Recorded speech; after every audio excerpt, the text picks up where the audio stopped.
Corona वबा की वजह से भारत के चंद बड़े शहरों में गुज़श्ता रोज से सख्त लॉकडाउन नाफिज कर दिया गया है।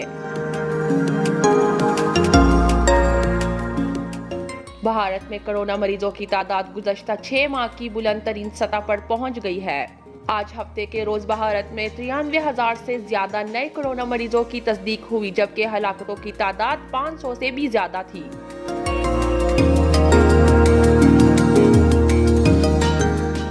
गुज़श्ता 24 घंटों के दौरान ये तादाद पूरी दुनिया में सबसे ज्यादा बनती है।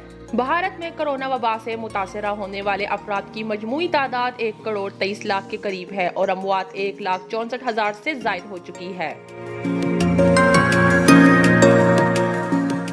नौशीन, sportstory.news।